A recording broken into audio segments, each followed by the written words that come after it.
Chatham-Kent Black Historical Society and Black Mecca Museum presents Remembering Their Legacies, Stories from Chatham-Kent's Black Community. The other voice you will hear over the research material is our Executive Director Curator, Samantha Meredith. Let us start today by telling you a little bit about the Chatham-Kent Black Historical Society and Black Mecca Museum's history. The Chatham-Kent Black Historical Society was incorporated in 1994, but found its forever home in the Wish Center when it was opened in 1996. Later on, the museum's portion would gain the name the Black Mecca Museum. The museum, open year-round, shares the story of Chatham's Black community beginning in 1780 until the present day. We share the highs and lows that the community has faced throughout the decades. Many of Chatham-Kent's best and brightest citizens have been from the Black community. Not only are we home to the Black Mecca Museum, but we also act as a historical society, so we have a great collection of archives in our possessions as well. Our archives room. Housed here behind me are over 400 Black family histories and genealogies. We also have a primary and secondary sources and a wealth of information from Chatham's Kent Black community.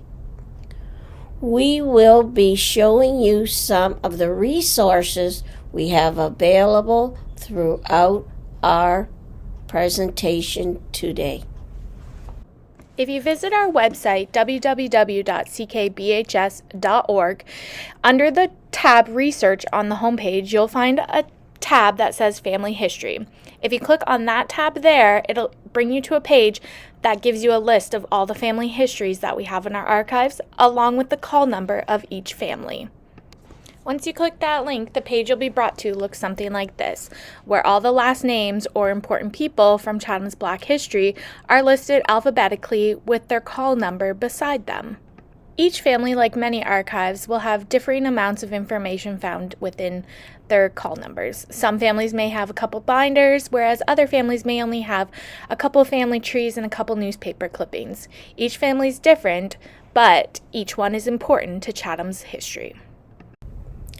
Today, myself and Samantha are going to talk about only 3 of over 400 Black families' histories from our archives.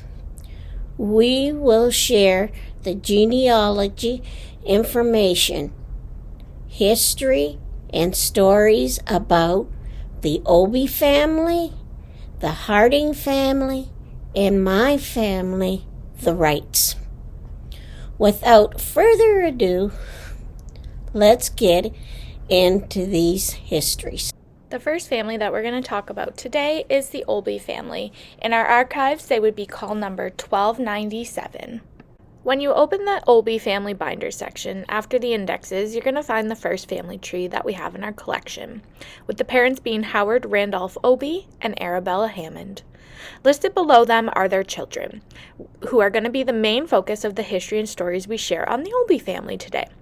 7 children were born to the union of Howard and Arabella: Harry, George, Clarence, or Clifford as we know him, Howard, Wilford, John, and Dorothy. As you can see, some of the spots on the family trees for dates are blank, because at the time of creating these trees, the creators didn't have the information.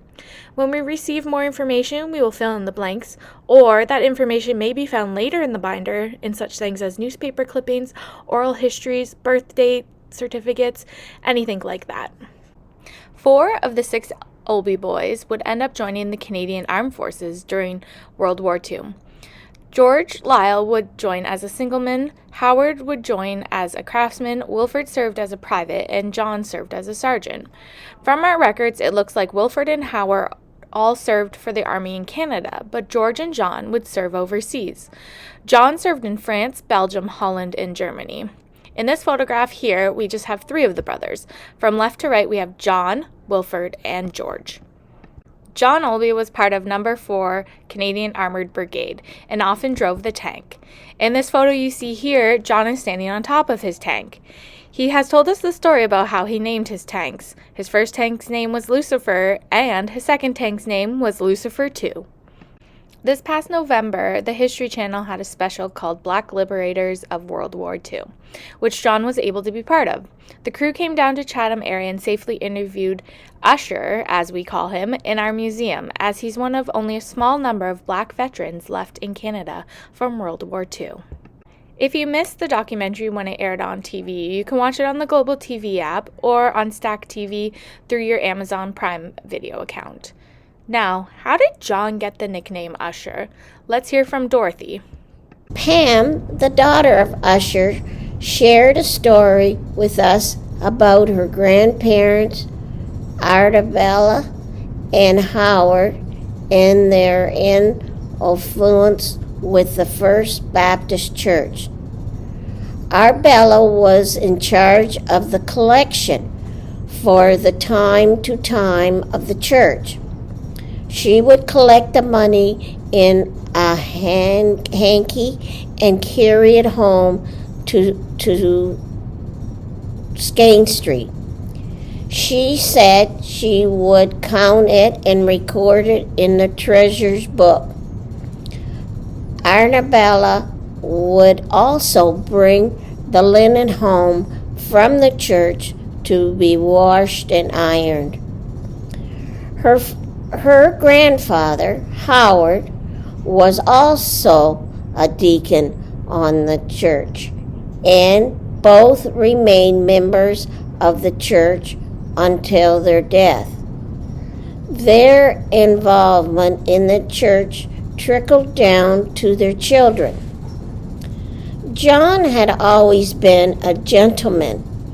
When the ladies would arrive on Sunday morning to go to church at the First Baptist Church on King Street East in Chatham, John would meet them at the door and escort them into the church on his arm, meaning he was ushering in the ladies of the church every weekend, and then they began to calling him Usher. The name stuck well and has carried on with him for over 70 years. And on this February 27th, Usher will be turning 100 years old. Here he is in our Chatham-colored All-Stars uniform from this past October when we honored him with a jersey because of his brother Cliff Olbey, who played on the Chatham-colored All-Stars. Let's learn a little bit about Cliff. Clifford, or as he was known to many people, Cliff, was best known for being a member of the 1934 provincial championship winning team, the Chatham-colored All-Stars. Cliff played on the team for 2 seasons, in 34 and 35.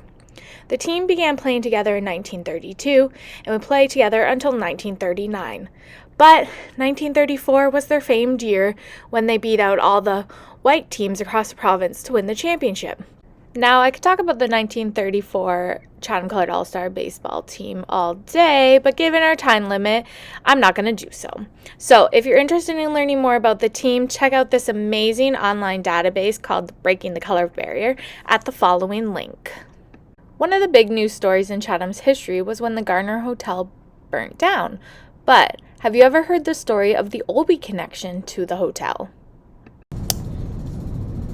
One of the most well-known stories about George Olbey happened in 1929 when, as a bellboy at the Gardner Hotel in Chatham, the news article said, "I knew the way better than anyone else, and so I went up alone to see that everybody was out of their rooms. But the smoke got pretty thick after a while, and then I guess I passed out. Modest words these, and it was a modest young man who used them last night after he had been rescued by a fireman from the flaming sheds of the Gardner Hotel in Chatham, in which he had collapsed while making sure that all the guests had left their rooms. While George Olbey, 18 years old, colored bellboy of the hotel, does not admit it, he is hero of the fire, and Chatham people last night knew it. So after the beginning family trees, each generation will have their own tree of the husband and wives and then the children. And then if we have updated information, each child will then get their own family tree in the next generation. So here we have Howard Olbey, who married Leona Wright. Let's hear a little bit about him.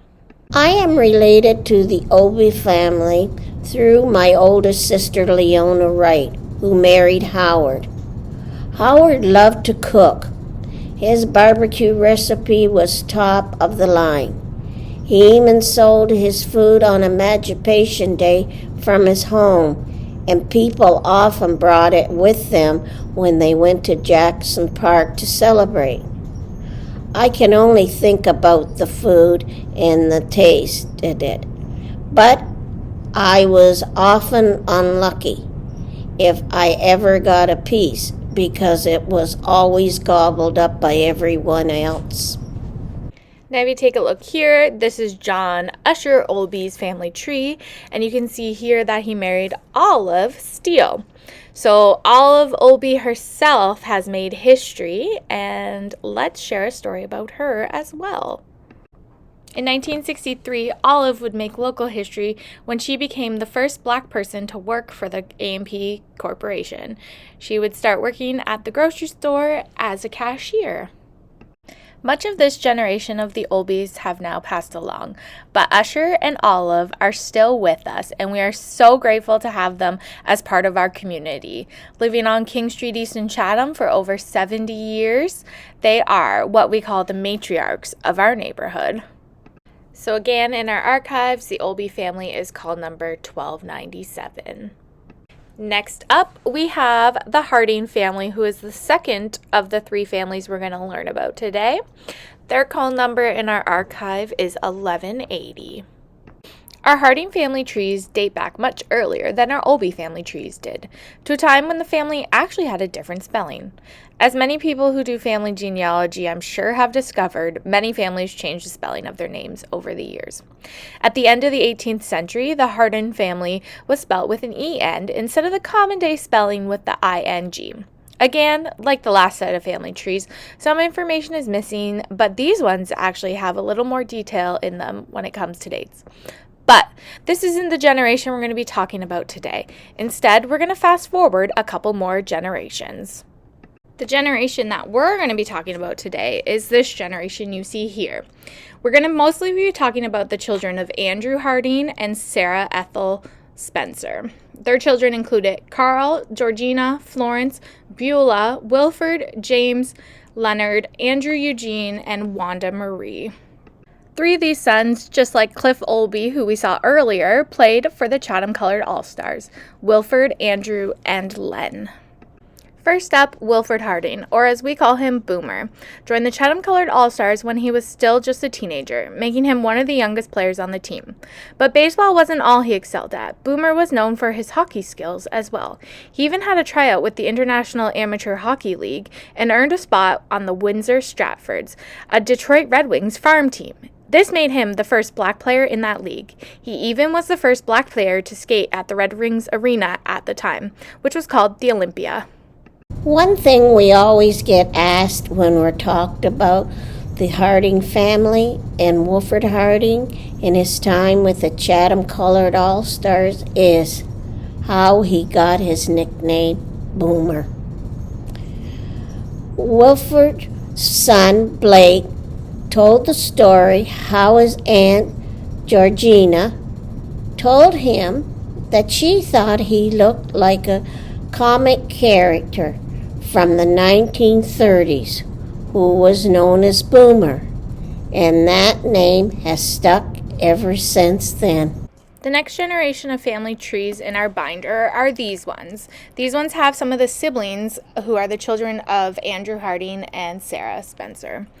You'll see here that we have Carl, Wilford, Andrew, and Wanda. Unfortunately, the brother James Leonard passed away at the young age of 29, so his family tree line stops on the previous family tree. But let's learn a little bit about him. James Leonard, or as most of us know him as Len Harding, played on the Chatham-Colored All-Stars. He played in the outfield as well as first and second base. One of the teammates, King Turrell, said that he was one of the fastest players on the team. Len even held the record for the 75-yard dash at Toronto in the Ontario Public School meet of 1926. In his obituary in 1942, it was even noted that Len had a few tryouts with the Detroit Tigers around 1919, meaning he also excelled at baseball. And the third of the Harding brothers who played on the Chatham-Colored All-Stars was Andrew, or as we call him, Andy. He was also a track and field champion in high school, and he was a really fast runner. He joined the All-Stars in 35 and played with them throughout the end of their time together in 39. He'd also later play with his brother Boomer on other baseball teams in the area, including the Taylor ACs.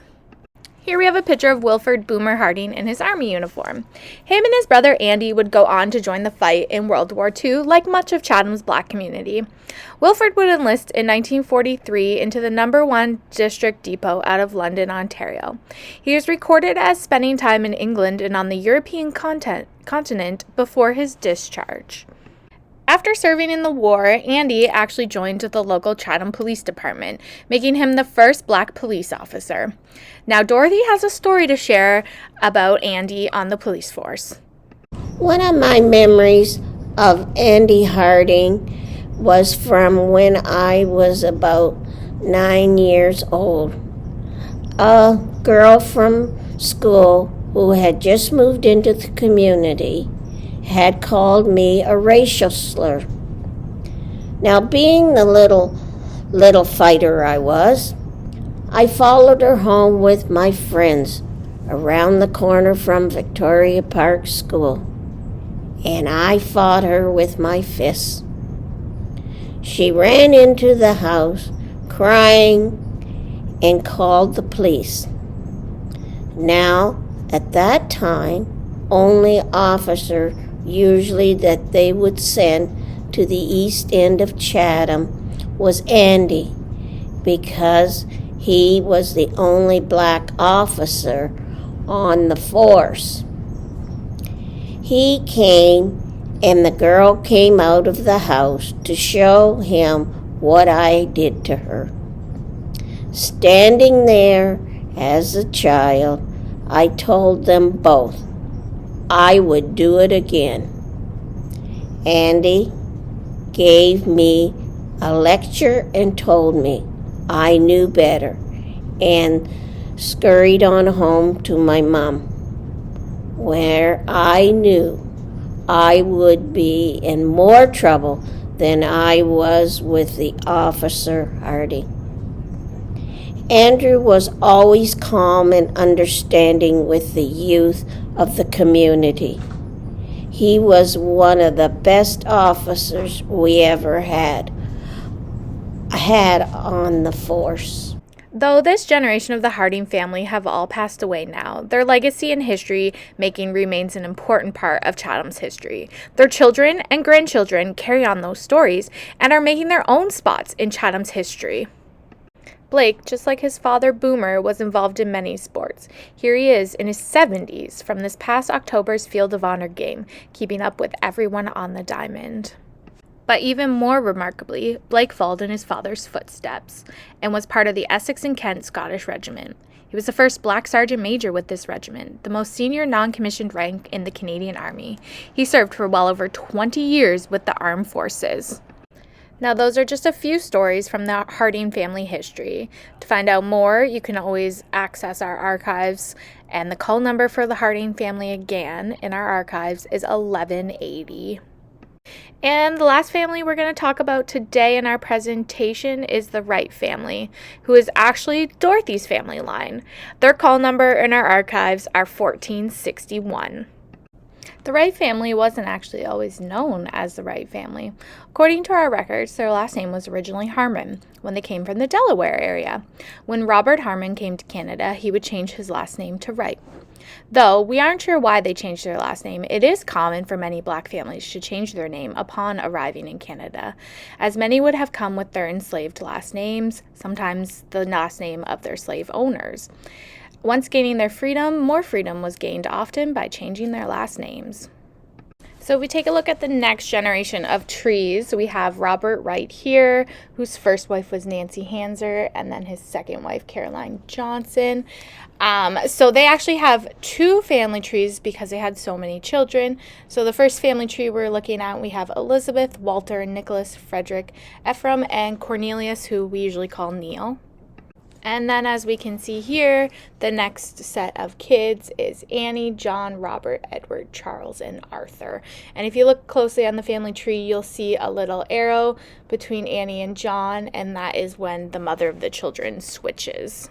So one of our favorite things in our archive collection from this generation of the Wright family is actually this photograph here, which is a photograph of all the sons of Robert Wright.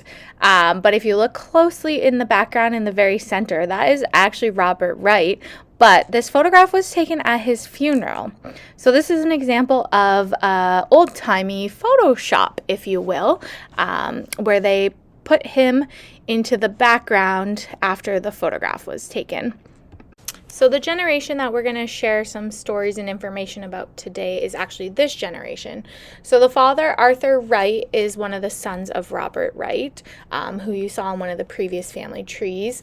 And him and his wife, Margaret Snooks, had a lot of children as well, just like his father. So this here is the first generation of those kids. So we have Leona, Leonard, Arthur, Alan, and Isla.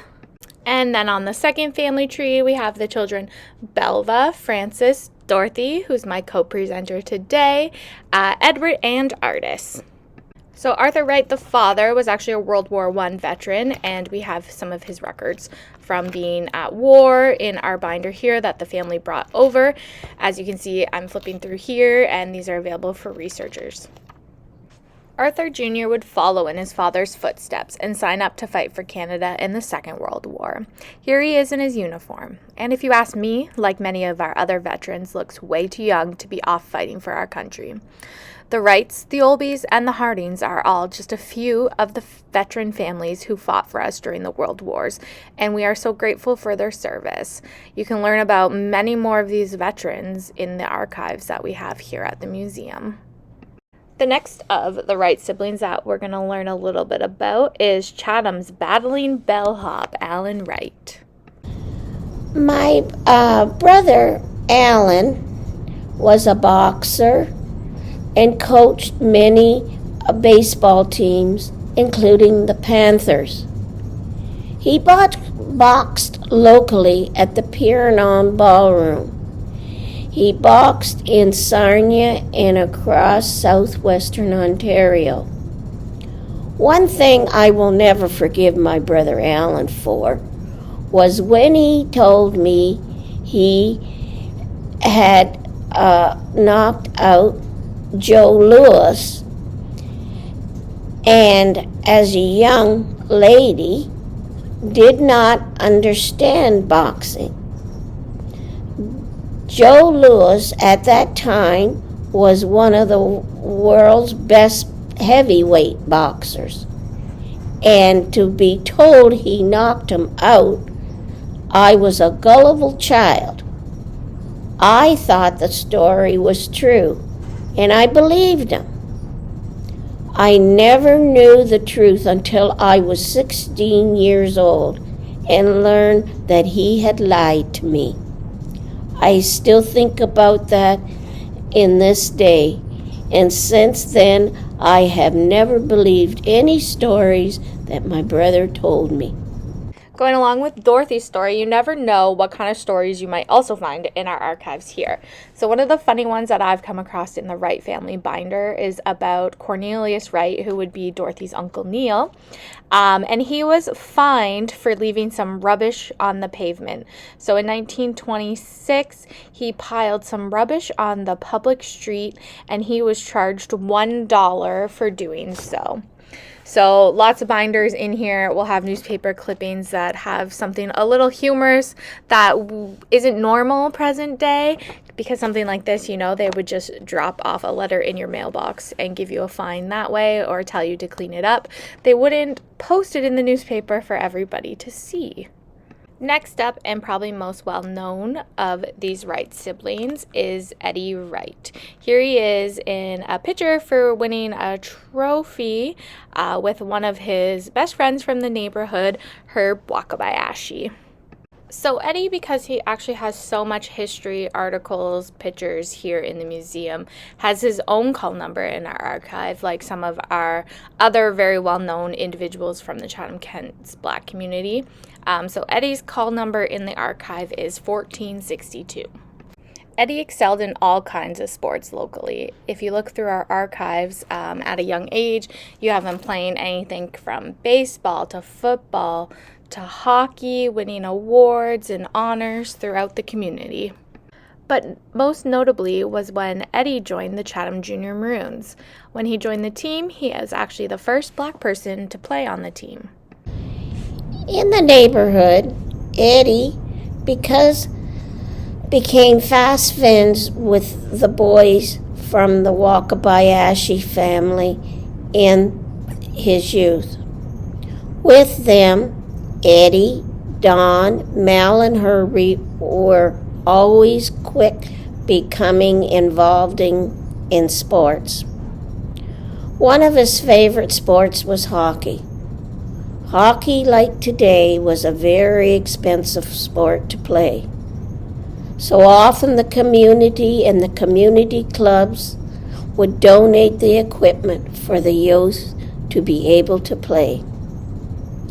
Eddie and the guys always had great coaches along the road who supported them and had their backs. But I never watched my brother play hockey. Eventually, as a first Black player on the Chatham Maroons, Eddie was always making a name for himself. But I never went because of the racial overtones that was happening in the arena. Eddie wouldn't want to have to worry about me in the stands fighting while trying to play the game.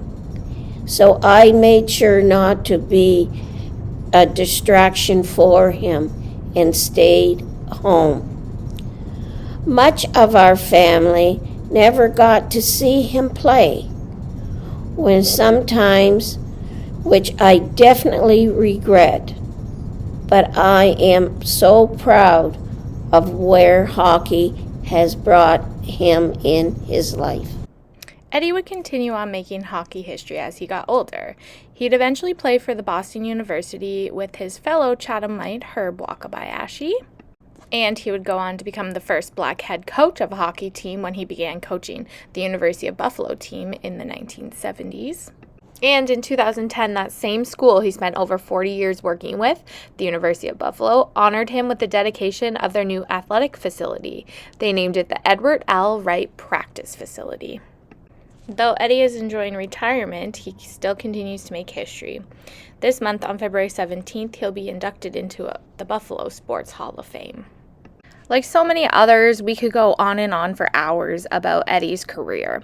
There's so many more accolades and achievements that we have to share, but we can leave that up to you to come and check out the archives and the museum to learn a little bit more about Edward Wright. My sister, Belva, and Frances both played on the Taylorettes baseball team.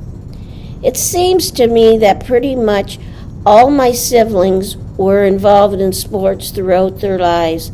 Whether playing or coaching, they always had some type of involvement. I myself never really got into sports, but I am proud of my siblings for what they have accomplished. And that is it for today on the Wright family history. Who again, just one more time, call number in our archive is 1461, and then Eddie is 1462. And that concludes our presentation today on just 3 of the over 400 Black family histories from the Chatham-Kent area. The Olbeys, the Hardings, and the Wrights are all history makers, just like you and your family members. Family history and stories are just as important, if not more so, than the dates being written down.